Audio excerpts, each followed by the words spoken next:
Dans le cadre de l'exposition Moebius Métamorphose qui se tient du 13 janvier au 7 février sur le campus de Saint-Étienne et du 27 février au 21 mars sur le campus d'Écully, je vous amène à la rencontre de Vincent Lozano qui nous a prêté pour l'occasion des portfolios issus de sa collection particulière. Vous y retrouverez Mystère à Montrouge, 40 jours dans le désert B et l'événement du jeudi. Oui, donc j'ai un souvenir assez précis d'avoir été hospitalisé, je devais avoir 15 ou 16 ans, ou peut-être même un peu moins. Une collègue de ma mère avait proposé un échantillon, tu vois, une espèce de panel de bande dessinée qu'elle avait. Il y avait le deuxième tome de l'Incal, une des séries de Moebius qu'il avait faite avec Jodorowsky. Je me souviens, là il y avait des images qui m'avaient vraiment frappé. Donc d'abord les images, quoi. Je pense que c'est ça qui m'a intéressé dans la bande dessinée, plus que les histoires elles-mêmes. Après, j'ai plongé assez vite dans les romans à suivre de chez Casterman, donc les grands one-shots de la bande dessinée. Donc j'étais plus attiré, moins par les séries que par les one-shots, c'est-à-dire les histoires qui sont faites d'un seul bloc. Donc les romans à suivre, c'était essentiellement des dessins en noir et blanc. Il y avait Comès, il y avait Tardy. Donc l'idée, c'était que c'était des histoires qui paraissaient dans la revue qui s'appelait À suivre, qui s'est arrêtée il y a quelques années. Donc il y avait tous les mois, il y avait quelques pages, quoi, une dizaine de pages, quoi, je dirais.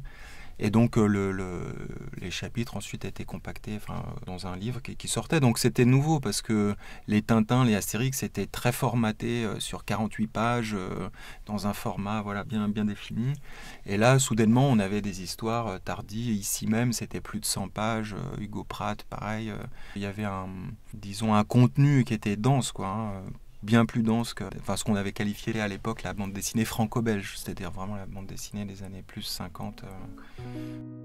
Et c'est vrai que autour de Moebius, je me suis assez vite intéressé aux autres auteurs de science-fiction, donc comme Bilal par exemple. Il y avait Schuiten aussi, les deux frères, à une époque il y avait deux frères, après il y avait Schuiten et Peters, qui avaient fait aussi des choses chez À suivre dans des mondes comme ça un petit peu étranges, notamment la Fièvre d'Urbicande où il y avait un réseau métallique qui grandissait, ou les terres creuses, il y avait des planètes qui étaient imbriquées les unes dans les autres, qui tournaient les unes dans les autres. Donc voilà, donc il y avait des mondes un peu étranges qu'on pouvait voir dans la bande dessinée. Il n'y avait pas d'autres domaines, même dans le cinéma. La bande dessinée, elle permet ça, d'imaginer des mondes infinis. Il n'y a pas de limite, il n'y a pas de contrainte finalement de fabriquer des décors ou fabriquer des images de synthèse. Donc voilà, je crois que c'est une des dimensions qui m'intéresse dans la bande dessinée, la puissance du graphisme.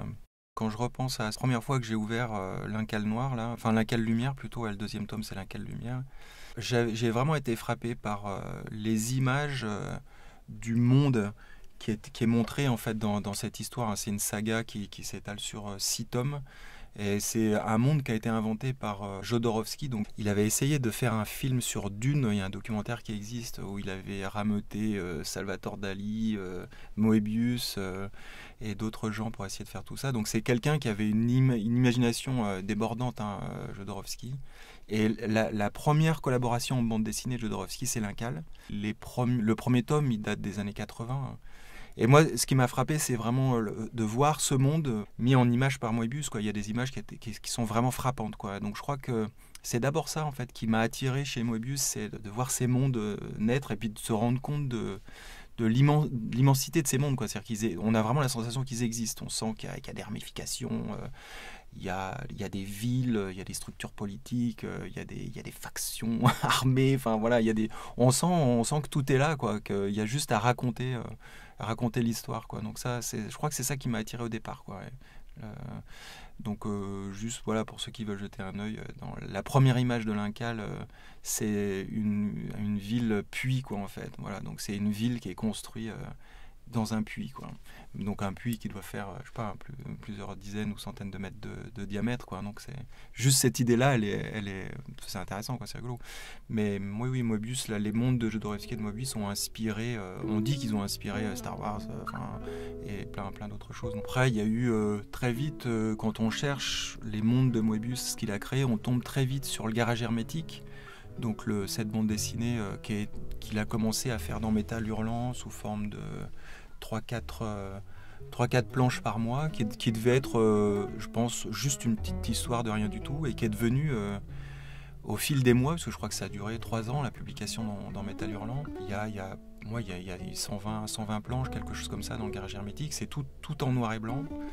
Et là, on a une démonstration. Alors, c'est pas une démonstration dans le sens regardez comme je dessine bien, mais on voit tout le panel de graphisme et d'idées de Moebius, quoi. Donc, il y a de la science-fiction, il y a plusieurs styles de dessin dans la même BD.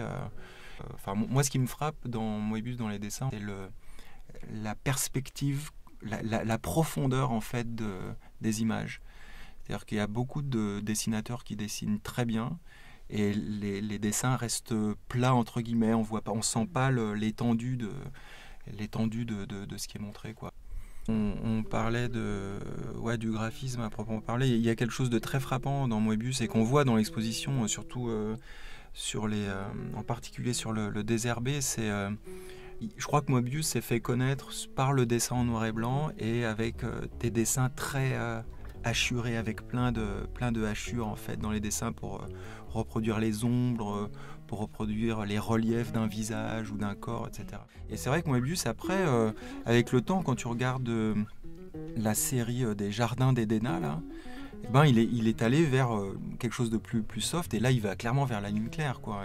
Et c'est pas, pour moi, c'est vrai que c'est pas évident, hein, quand on regarde un dessin de Hergé, on dit ouais, il y a 3 lignes, c'est simple et tout, mais moi il me semble que c'est un aboutissement là. Par exemple pour Moebius, c'est un aboutissement d'arriver à cette simplicité.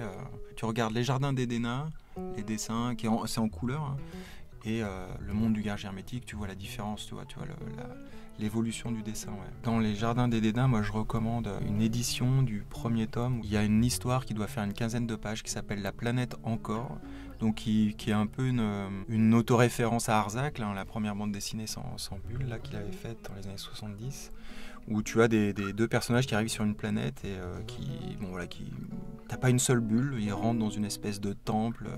Et la planète est envahie par des végétaux, ils repartent. Et c'est vraiment la puissance là, de l'histoire, elle est amenée par le dessin.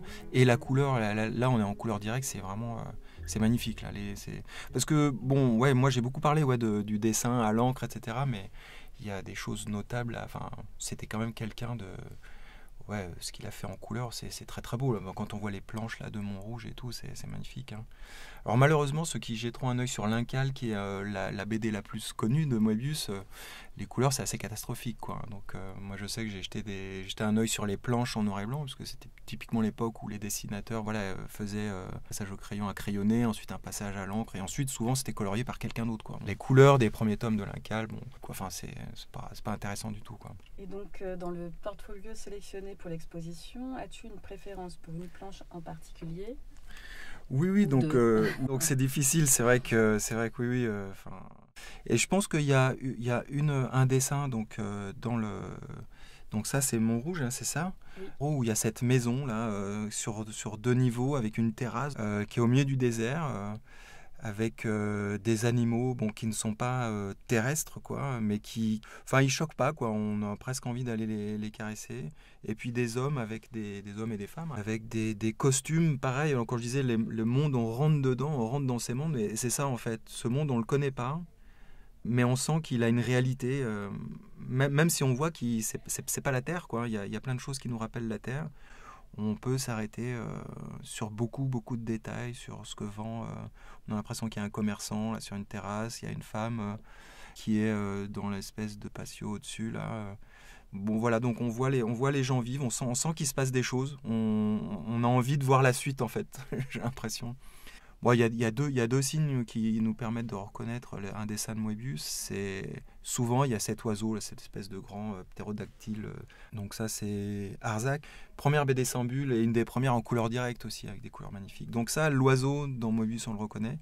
Et puis des personnages qui ont un chapeau, une espèce de casquette chapeau assez haut, là, qui remonte bien 30 ou 40 cm au-dessus de la tête. Ça, c'est vraiment le monde de Moebius, c'est des espèces de tics qu'il a, qu'on retrouve dans plein de dessins. Et puis celui-là, effectivement, dans le désherbé, alors il faut savoir que le désherbé, c'est un jeu de mots sur désherber, le désherbage. Alors pour les bibliothèques, ça veut dire autre chose, mais là pour Moebius, c'était un sevrage au cannabis. Donc il a écrit, si je dis pas de bêtises, il a dessiné une série de dessins sur un format, c'est un petit format quand même pour la bande dessinée, que à l'encre.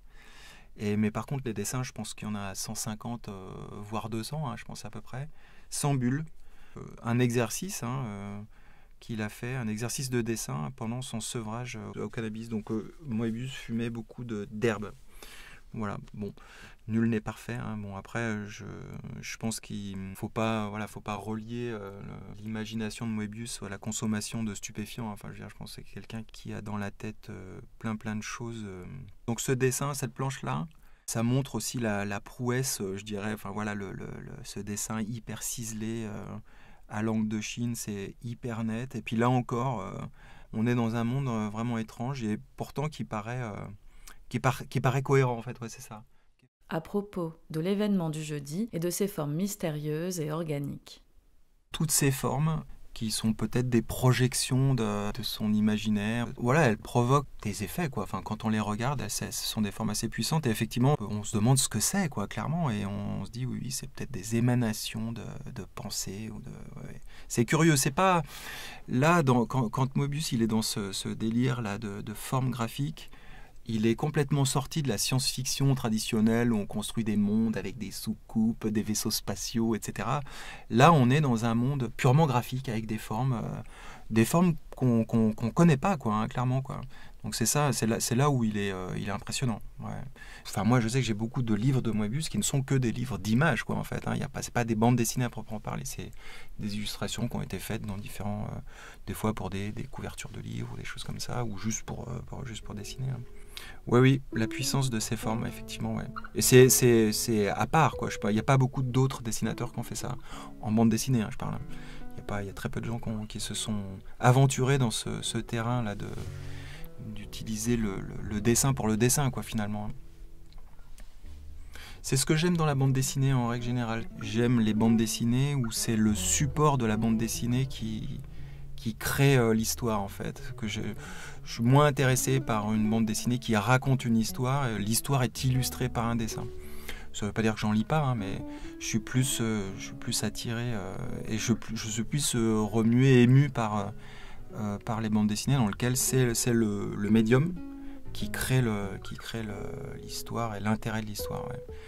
Typiquement des bandes dessinées, enfin des histoires qu'on ne peut raconter qu'en bande dessinée. On ne peut pas faire la même chose au cinéma ou on ne peut pas faire la même chose en littérature. C'est ça que j'aime en bande dessinée. Ouais. Il n'y en a pas beaucoup des albums comme ça. Mais bon, il y en a. Merci Vincent. Oui, avec plaisir. Cette exposition est organisée par les bibliothèques de Centrale Lyon et Nice avec l'aimable autorisation de Moebius Productions.